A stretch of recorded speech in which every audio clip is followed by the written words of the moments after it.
The idea that we can make the planet more habitable on the environmental front by impoverishing poor people, by raising energy prices and food prices is absolutely, it's not only absurd logically, but I think it's tantamount to genocidal in its intent.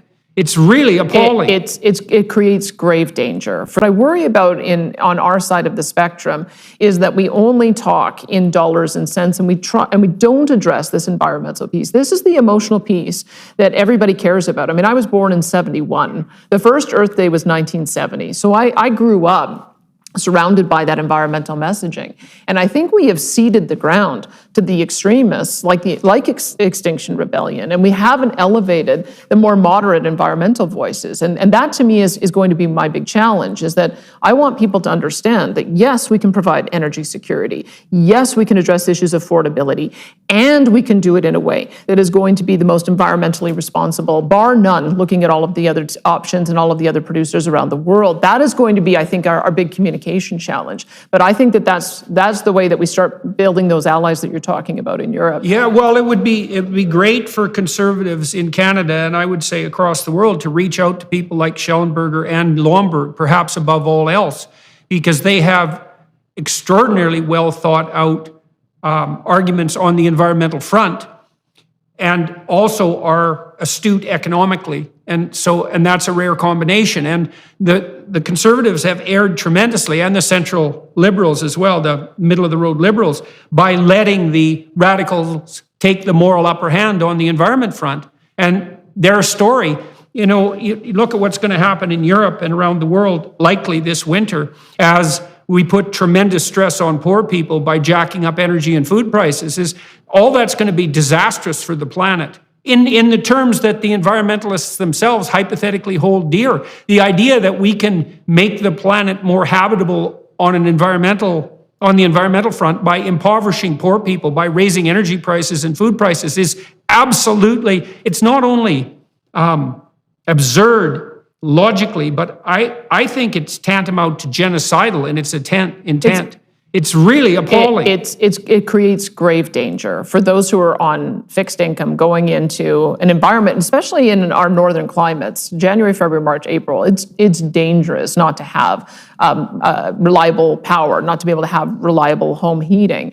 And we have to be mindful that, as you say, the people most impacted by that are the ones at the lower end of the income scale. And so if you are forcing a senior citizen to make a choice of reducing their food bill or reducing their pharmaceuticals so that they can keep their electricity and their heating on, those are not decisions that any government should be forcing their people to make. But that's the decision this is logically where the policies of those on the extreme green left have led to, is that they are now sacrificing those at the lower end of the income scale, which they put their heart on the sleeve and they say that that's who they care about. But it is just demonstrably untrue when you see the impact of it. And I'll add one more to it. The only people that I have heard talk about the plight of those who are living in countries that do not have reliable energy and the impoverishment that occurs from it are some of the energy executives that are at our global conferences. This is part of the reason why we need to get reliable natural gas around the world, because when you look at some of the most impoverished countries in the world, they're using wood and dung and coal to heat their homes. I talked to somebody, a researcher in British Columbia, who said we have 44 million deaths per year because of indoor air quality problems. And so why is that not elevated as an issue that we know we can solve by having these secure types of energy? LNG is going to be a solution. And specifically, that's a great question. If there were 5,000 deaths from nuclear power a year, which there aren't, the legacy press and the left-wing liberal types would be all over that like mad. But the fact that there are 40 million people or thereabouts a year who die from indoor pollution from using substandard fuels, which, by the way, are not environmentally friendly in the broader sense either, that just goes under the radar completely. And so you look at facts like that, and that's a bloody, blatant fact, that one. And it's children that are disproportionately affected on that front too. And then you also look at the willingness of the so-called leftists who are hypothetically in favor of the poor to impoverish the poor. as a consequence of their non-effective green policies. And you really have to ask, well, just what the hell is driving this? And the only answer that I can think of is that it's something fundamentally predicated on envy, and that the desire to bring down the capitalist system that produces those who are richer than the typical environmentalist, let's say, that takes precedence over everything. It takes precedence over care for the poor. It takes precedence even over hypothetical care for the planet. It's like tear the bloody capitalist system down, and it doesn't matter what or who gets destroyed in the process. Because otherwise, how do you explain it? Like the indoor air pollution fact alone, it's like that's incomprehensible. Obviously, the thing to do is to get cheap energy that's clean as possible, to developing countries as fast as possible. And then, on the environmental side, the stats are pretty damn clear that if you can get the gross domestic product of a country up to something averaging approximately $5,000 US a year, then people start taking a long view and caring about the environment.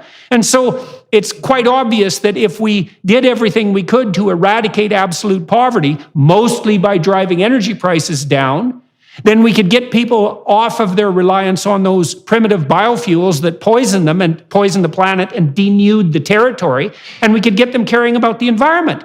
And so why not do that?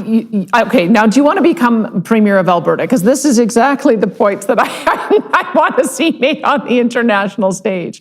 And I don't know why it's so hard to get these messages out. It does seem, and maybe it is, that we're facing something that is more of a culture war underneath the surface, that we think it's about solving environmental issues, and we think it's about caring for those who are vulnerable, and we think it's about obliterating international poverty. And it's not. It's about something else altogether. And I would say I need to be very, very clear, because I know the world keeps on talking about some transition to some other fuel that might someday exist in the future. And I'm going to tell you that our messaging here is going to be very, very different. We are not going to transition out of oil or natural gas. We're going to transition away from emissions. We're going to produce these products in a way that has lower and lower emissions, and we've got great technology to be able to do it. We're learning how to capture CO2 and to embed it into products to make them more durable, or bury them underground. We're talking about developing out our hydrogen economy. LNG is going to be one way that we're able to reduce more polluting fuels around the world and reduce global emissions.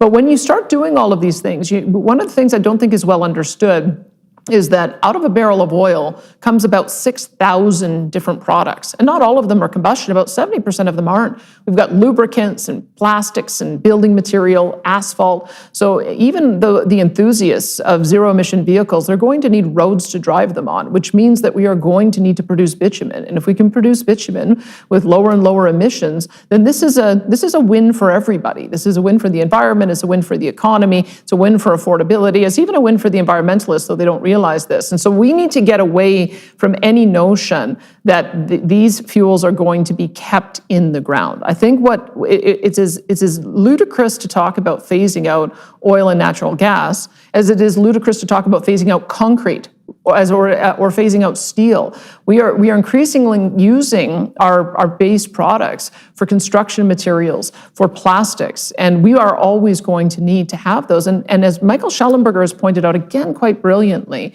is that when you start using these types of alternative construction materials, it means that you don't need to go to the natural environment to be able to harvest them there. And so you're able to preserve more habitat, and you're able to preserve more of the environment. We just need a paradigm shift in how we talk about the environment.